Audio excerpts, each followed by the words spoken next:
How's it going, guys? All right, we got a twin turbo car up in the dyno today. This is one I've been working on for a long time. I've mentioned it in some other videos, and it is finally on the dyno. So this, I will kind of go over the history of this car quick. This car started out as a stage 2 car. So this is ZL1, Nickey ZL1 number 1. So this is the first ZL1 Stefano got, 5th gen ZL1. So this is a 2012. They didn't do many 2012s before they really ramped production up in 13 on the 5th gen ZL1s. They did release some as 12 model year, mid 2012. So this is one of those cars. So when Stefano took delivery of this, they did a stage 2 package on it. This is before I was with Nickey. So it was a stage 2 package. So it started out with a stock bottom end LSA, ported heads, our stage 2 cam, ported inlet, pulleys, headers, kind of our stage 2 package, pump gas. So car made low 700s, I want to say. And he took delivery of it, the owner. He's from Idaho, and he does all sorts of racing with it, and he's been racing it since we built it for him back then. So he does mile, half mile, and he even does a standing 1.5 miles with it. And so he's been real successful with this car. He also autocrosses it, he road races it, and his big event every year is he does a event out in the desert. I believe it's in Nevada, and it's called the Silver State Classic. And you have to average a speed, so you pick a class based on what average speed you want to maintain. He was doing the 155 class is what he was doing with it. He took first place, I believe, once in that class. A couple podium finishes with it. He's been doing it a long time. So this car's kind of been through its paces. It's been through the ringer, but he wanted to step up to the next level with a 4-digit build. So we'll talk about what the car has now. So this is a 427. So this is a Dart LS Next 2 block, iron block, topped with a set of LME BR3 Brodix heads. So LME did those for us, ported them. Their valves, I believe they use Manley valves. I'm not 100% sure. I think we had Manley valves put in it. Stainless, they're heavy duty stainless intake valves, in-canal exhaust valves, titanium retainers, dual springs, kind of the whole works there. The rotating assembly, Callies stuff, Callies crank, Oliver billet rods, Wiseco 17cc dish pistons. That's getting us like a 971 compression ratio. Heads are 72cc chamber. Kind of a good balance of, because he is going to run pump gas in this car, so it does have flex fuel, and we'll get to that in a second. So I didn't want to have the compression ratio. If this was only race gas or only E85, I would have bumped the compression up probably 10.5 to 1, but because he wants to run pump gas, I like having the compression down below 10, because he does run 91 octane in this. That's what he can get at the pump out in Idaho. He can get E85 in this car as flex fuel, but he will put regular 91 in it, so it's got to be able to run that also. So yeah, it's got this cool L.O.D. Speedworks intake manifold, kind of a in between a stock and a high ram. Obviously a Holley high ram doesn't fit under all this, so he wanted to keep the stock hood and not have to modify any of that stuff. It's got a Katech 103 throttle body. I did have to trim that tray to get that pipe so it'll shut down over this. Just a little bit of trimming to make that intake fit. Nothing too crazy. Fuel injector Clinic 1650 cc injectors. So turbo system. It's got an AGP race kit on it that I did some modification to make it fit with this intake manifold. So you can see that this pipe, I made this pipe. And sorry, that's the fire suppression nozzle that I got to tie down, rattling around. I had to make this pipe to fit this taller intake. Obviously, the kit that ships with AGB is meant for the lower intake manifold, the stock intake manifold, so that wasn't going to fit. So we had to make that pipe. I also had to modify some of the other stuff underneath. And we can get underneath and take a look at the turbo kit underneath in a sec. Instead of the stock manifolds that the AGP kit is based around, we used 1 7/8 shorty American racing headers, just to add some flow on the exhaust side. The belt drive system we converted from LSA to SS, so just regular LS3. Just this turbo kit was designed to run that. because the air conditioning compressor, the way the outlets and inlets come off on the air conditioning compressor. On the SS, it kind of points up at an angle, where the LSA, it points straight out to the side, and the pipe coming from the merge pipe where the turbos merge into, coming up through kind of into the engine bay down there, wouldn't fit with the LSA setup. So we had to go to an LS3 drive system. It's got aluminum radiator. He's got a bunch of other road racing goodies in the suspension. ProEfi, I did make a little video on this a while back. When we first installed that system on this car, just to kind of get a base tune so we could fire this thing up with this new engine, and that worked out really nice. I was able to fire it off, make sure we had oil pressure right away, and we're not trying to write a tune while you're braking an engine at the same time and you're overly rich and washing cylinder walls down and stuff like that. So we got this thing running on that system first, and I kind of got a base tune dialed in so I could fire this thing up.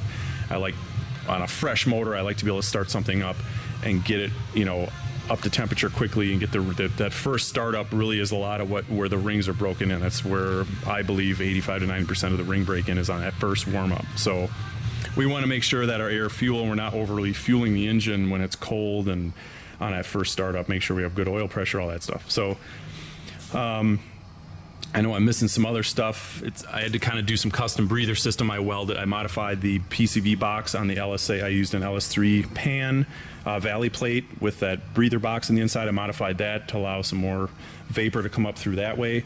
I still got to finish off this catch can setup. I don't want to, on this type of car, I don't want to put a breather under the hood for a catch can, because at 200 miles an hour, if something were to happen to the engine, which it shouldn't, but stuff happens in racing, and let's say it lifted a ringland, butted a ring, lifted a ringland at his mile plus event when he's doing a mile and a half. Now all of a sudden you got, at wide open throttle, 20 pounds of boost, you got crankcase pressure spike, and if you got glowing hot headers and you got a breather filter under the hood, and all of a sudden you got a bunch of crankcase vapor trying to get out with a catch can that maybe was half full or something, now you got a fire. And he does have a fire suppression system on this car, but we don't have to use it. That's a last resort. So I don't like to put breathers from the crankcase under the hood of something like this. I really don't like to do it in any situation. Drag racing applications is a little different. You're on a track, it's more controlled, but if you're out on, especially if he's out in the desert and something happens and it's just rocks and debris where the people actually have died in that race, or he's on a runway where there's just nothing containing the cars at 200 miles an hour, I really don't want to have something burning and oiling the tires down because there's oil coming out from underneath the car. And you can imagine that's just not a situation that we want to put our customers through in racing venues like this. So we really stray away from breather vents under the hood of a car. I know you see that all over the place, but and in certain situations, sure, we'll do that, but I always try to get stuff routed to the back of the car, so I may put a bigger system on this with more venting, because running a length of hose from here back is going to introduce more restriction. So that's something I still got to finish up and test out. So that's why those are open. I don't think there's anything else. I know I'm missing something. Valve train. We got Johnson link bar lifters in it. Trend push rods. It's got a stock LSA oil pan on it. We had to do like a different windage tray to fit the stroker crank. A lot of little details like that you're not seeing right now. This does have the big, it's gonna be kind of hard to see, but it's got the big AGP, I'll kind of line it up, AGP intercooler, their biggest one. And it's got lowerings. I think it's got BMR lowering springs. He has some Detroit Speed sway bars and bushings, and it's a little dirty. I was street driving it, breaking the engine and clutch in, and got caught in the rain a couple times, so it's filthy, but we'll get that cleaned up before we deliver it. And yeah, there's some other stuff we can get underneath it here. Let me grab my creeper and get my flashlight turned on, and we'll take a look underneath. You can kind of see how those turbos come underneath there. We can talk about that. Just bear with me. I'm just gonna turn on my light on my phone because I got it in my pocket. All right, so two 64 millimeter Garrett GTW. I believe they're the 3884s. So 64 millimeter compressor wheels, 65 millimeter exhaust wheels. these turbos are proven to be really efficient. So these are the biggest twins that AGP sells with this kit. So yeah, normally, just kind of lay that here, the turbo feeds, these turbos feed in kind of like a cast plenum. That's like their street kit. This kit's got actual fabricated pipe that this turbo dumps out kind of top down, and I had to delete the factory oil cooler, the coolant oil cooler, because of that. And this one just shoots straight forward, and then they merge up further forward. So right here. So that pipe pretty much is like how it was. I had to modify it a little bit up here to fit the filters. So yeah, there's a little modification I had to do there. Trying to think what else. Boost control. So the boost control solenoid, I made a little block here for the boost to come in. Then it comes out to the bottom of the gates, and then it also feeds the solenoid, which then pulses boost to the top of the wastegates to help the spring shut the gates. So then that's how it's regulating boost. Drains, or these AGP kits have oil drains, and there's a scavenge pump that I mounted under the hood that comes with the kit. So that's what this like blue hose is. It's to scavenge the oil out of the turbos. Wastegate dumps, 44 millimeter tile wastegates, so it's got the 2 wide bands. Oil coolers, so I deleted the oil cooler that's normally up here and put this setup on it, so it's got a cooler up in here, kind of hard to see, and it's got this big cooler here, so when you put this under tray on, it kind of protrudes through, kind of like how a 6th gen Camaro's got those up in the front, so the air can actually flow from the inside down under the car where there's low pressure. So I got a little wing here too to kind of help with that. So that's actually working. I've been driving this car around the street. That's working pretty nice. So 3-inch Magnaflow exhaust.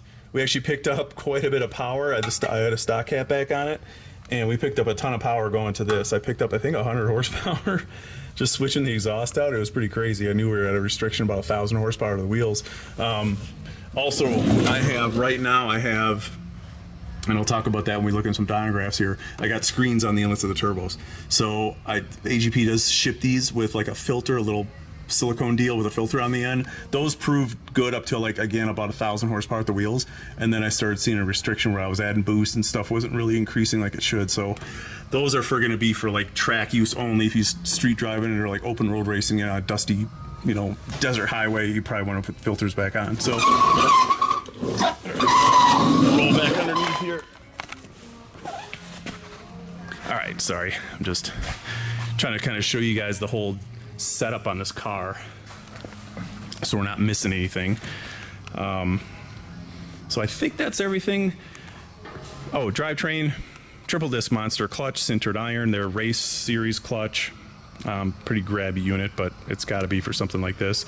And the transmission, TR6060, built by RPM. I believe it's their level 7, so kind of the throw the kitchen sink at a TR6060, rim polished and cryo treated shafts and gears and the whole 9 yards there. So there's kind of limits to those transmissions and how much power you can put through them, but they usually do pretty good unless you shock load them really hard a bunch of times and they'll start busting parts. But I think we're going to be good in this application for what he does with the car with that trans. So he does also have a 323 automatic ZL1 rear end in this thing versus the 373, what the manuals come with, just for gearing when he's doing those high speed events. Then you're running low RPM. He does run into a fuel economy issue where he damn near runs out of fuel for that open Silver State Classic race. So for that race, the boost will be way down on base pressure, 11 pounds of boost. Where the car's making like 800 some wheel, and it'll run 91, maybe a little blend of 91 and race gas just for safety. And he uses almost a whole tank of fuel. I mean, pretty much at the end of it, he's out of fuel. So in that type of event, he's got to run gas just for the density. So where I'm at so far, this is where I'm at so far. So this is kind of a combination of street driving it and been on the dyno, working up to these numbers where I'm at so far. So the 964, that was like 14 pounds of boost. Again, this is all on E70, so that's what the car's on right now. And so 14 pounds of boost. I turned the boost up to, this is about 18, And that's where I was talking about restrictions. I don't have any of the runs up from the exhaust restriction. We kind of saw that early. This is actually the second time this car's been on the dyno, and we kind of were on and off and then back on, just working some stuff out and breaking stuff in and whatnot. So this time on the dyno here, I got it strapped down right now, is kind of, this is going to be it. So so we messed with the exhaust before. We put the 3-inch exhaust on it, so this has all been 3-inch exhaust. But intake of the turbos is where I'm kind of pointing on and touching on now. So this is, I turned it up to 18 pounds, but I could kind of see where I was, as I was working the boost up kind of pound by pound, it was starting to hit kind of a limit where I was getting to that, I wasn't seeing much of a gain, like from 16, 17 to 18. I was getting to 1,000 wheel point, and I was like, all right, why isn't it picking up? So we ordered those screens, put those screens on, and this is what happened. Boost jumped up 1 pound to 19 at the same duty cycle on the wastegate, and we picked up, 60 wheel. So those were definitely being a restriction. This is all, timing is all pretty much, I got the timing kind of, I've done these setups before, and I kind of know where the timing needs to be on stuff like this. As you ramp the boost up, how much timing you got to pull back as you keep increasing airflow and cylinder pressure. So I'm kind of there in the timing. I maybe play with that a little bit, but on stuff like this where we're cranking 4-digit numbers, I'm always really conservative on timing. And even if I'm talking about something where I'll say it's aggressive, it's still aggressive for my conservative scale, not like we're on the ragged edge of the engine or hurting a piston or something. So at these levels, there's no point to turning stuff up where you're making another 10 or 15 wheel with another degree of timing. When you're at 1100-1200 wheel, another 10 horsepower with the wheels isn't really going to do anything for you as far as accelerating the car. It's not going to be a noticeable enough gain. So you're talking single-digit percentage gains. So I rather back it down to be safe. And if the car makes even 20 wheel less, I'd versus kind of being on that edge. Because normally when you get to these levels of power, you'll increase timing. You'll try to keep temperatures the same. You'll increase timing, and a degree of timing will make another 20, and then the next one will make another 20, and then all of a sudden the next one will make like 5 more, and you're like, oh crap. So that's the limit. So you usually back it down 2 degrees, back down, so you're losing maybe 25 from the very utmost power it'll make, but you're kind of more in that safety zone of timing and cylinder pressure. And it's when he's running it wide open throttle, 4th gear into 5th gear, it's not going to lift a head or something stupid. Again, when you're doing wide open throttle races for a long distance, I like being conservative because I don't want the engine to get hurt and dump fluids out onto the track, which means it's going to be on the rear tires, and at 200 miles an hour, it's not a good thing when you got coolant or oil on the rear tires. So anyway, but I'm also at this level, I'm getting really close on the injectors at E70. So I think what we'll probably do is get a little bit of race gas, put some race gas in it. I got a local oil company here that's got Sunoco Maximal. So I think that's 116 octane. So I'll probably put a little bit of that in there just to kind of blend this down. And this ProEfi system's got like 5 different power levels. And I think his number 5 level, we can probably do like a race gas, kind of an all-out race gas E85 mix. I can't go bigger on the injector because he's got to drive this thing on 93 octane or 91 octane, and they just, anything bigger than a 1650, it's really hard to get it to drive nice on the street with the pulse widths that you go down to.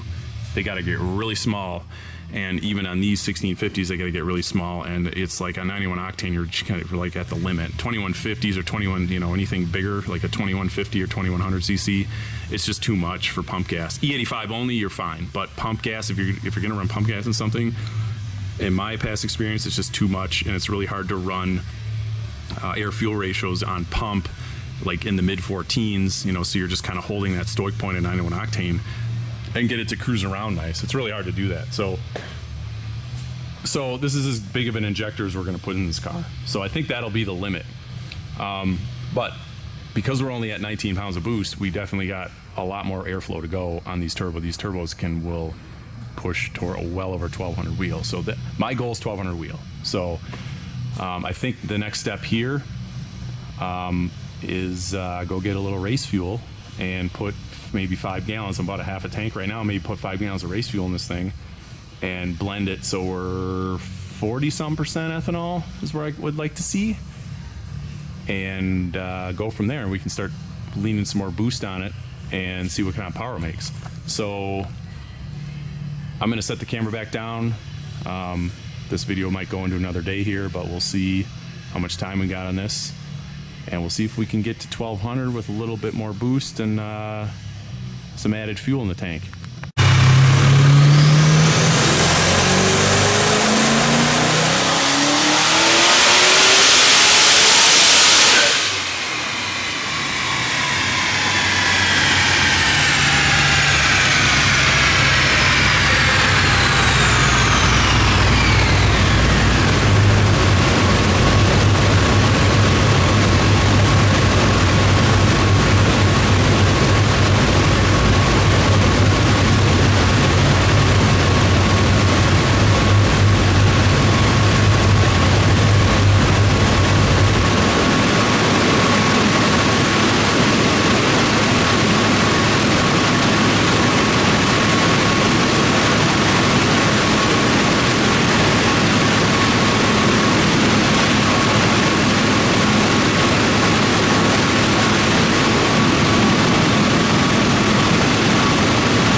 Shut off.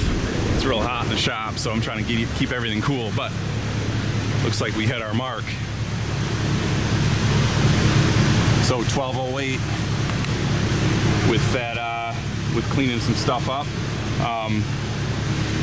So when I click the video off, it's actually been over the weekend, so this video is rolling into a couple days here. So reason being, what I did was as I was working the boost up, and I talked about before how I was getting close to injector limits, I was basically out of injector.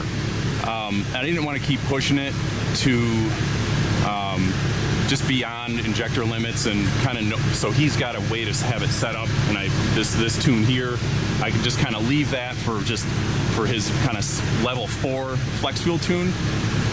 And what I decided to do is mix some race gas in, so we could kind of hit our mark,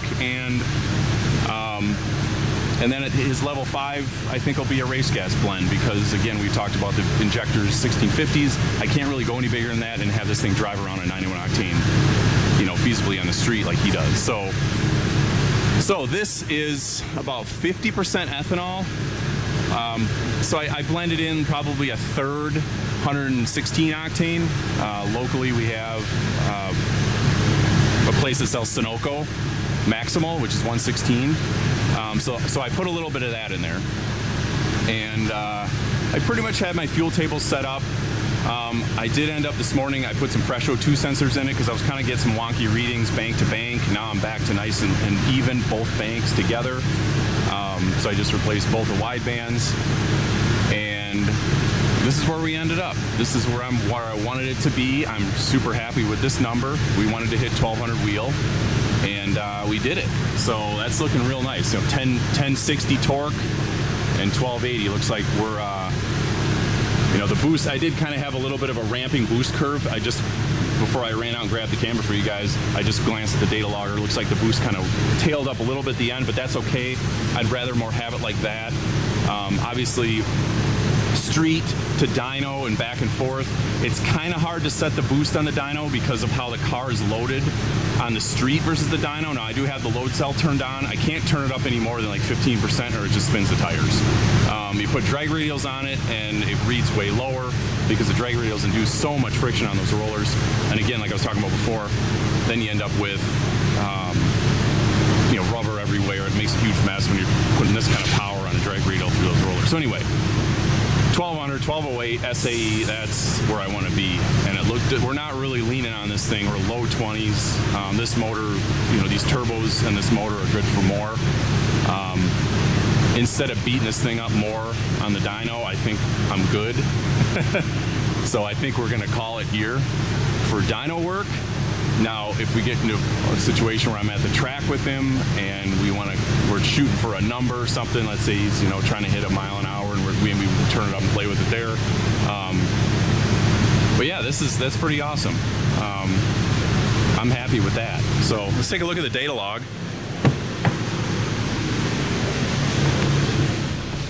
And like I said, I just kind of super quick glanced at it here. Let's just zoom in here and kind of stretch this out. Bear with me, guys. When these things save, they kind of compress everything down. Okay, so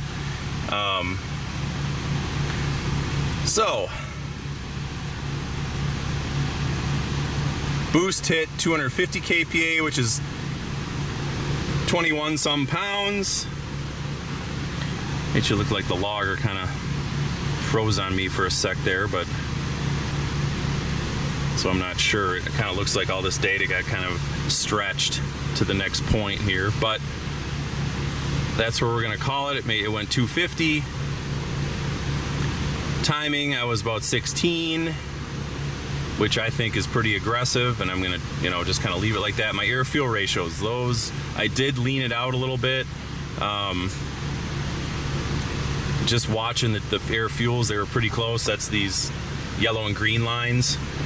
Before I switched them this morning, I was getting a really big spread, and one of the banks was just not, it was only reading up to a certain point, so I wanted to switch those two before I was gonna do any final tuning on this boost level. So yeah, that's pretty badass. I'm happy with that. Looks like my oil pressure was 80 psi, just about 530 kPa. Because I got a couple pulls on the dyno here, I got about 10 pulls, 12 pulls on this thing with this setup at various boost levels. I got a handle on the duty cycle table. So yeah, the wastegate duty cycle is about 50%, low 50s. And so obviously we could, these turbos are probably go to mid 20s.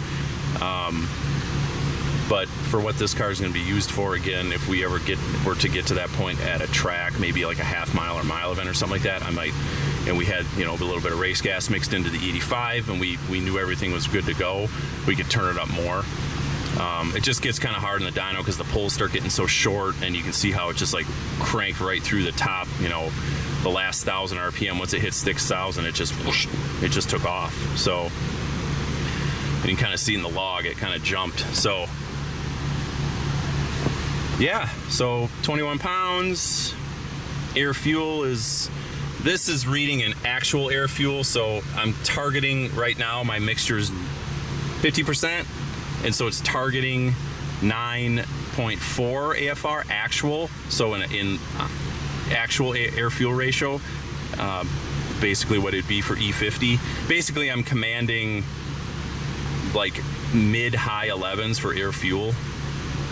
So Lambda, this system doesn't work in Lambda, which is actually one of the things I don't like about it. I wish everything was just in Lambda, because if they're using EQ ratio and air fuel ratio kind of combined, and that kind of complicates things. I would prefer it to just all be in Lambda, because that just makes it easy.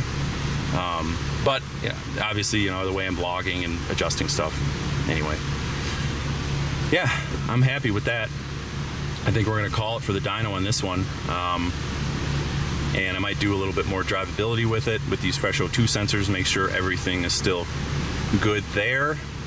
It looks like we came up and hit, yeah, 19, 20 pounds on that spool, or it made 1060. And yeah, carried up, you know, maybe 21 pounds on the top. So this is about what I expected out of this combination. This is what I wanted I wanted to see out of it. So I gotta be happy with that. But yeah, it looks like the air fuel, it's really hard to see, but there's a dark purple line in here that's the commanded air fuel ratio, so you can kind of see, and obviously you get some noise, and you know, as this thing is spooling up, but I got it to follow that line pretty close. You can kind of see they're kind of straddling on either side, and then as the power really starts to pour in, it gets a little rich there, and then this flat line, this data jump, I don't know, something glitched there, the logger glitched or something, so it looks like I get complete data there, but I can get that, probably get some of that on the street if I go take it out, and maybe on a country road and run it through the gears a little bit. So awesome. So that'll do it for this video, guys.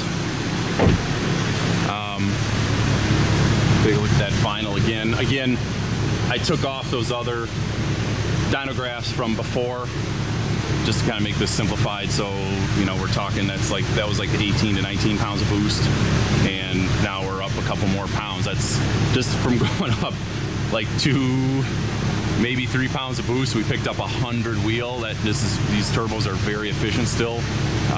And again, this motor, we're not breathing on it super hard for a build like this with, I don't know if I mentioned the rotating assembly parts, but you know, good Callies crank. It's got Oliver billet rods in it, Wiseco 11 or 17cc dish pistons with, you know, stainless rings, gaps and everything are all gapped for this kind of power, so everything's loose enough for these kinds of cylinder pressures. So yeah, this is a fun build. I can't wait to see what he's able to do with it. Obviously, again, I got a couple more things to wrap up on it, do some more street driving, and hopefully we can get it out to him soon and out in Idaho, and he can do some racing with this summer still. There's still a lot of summer left. Obviously, we're just getting into the beginning of the season for racing, and I know he's chomping at the bit to get this thing back so we can get it out and have some fun with it.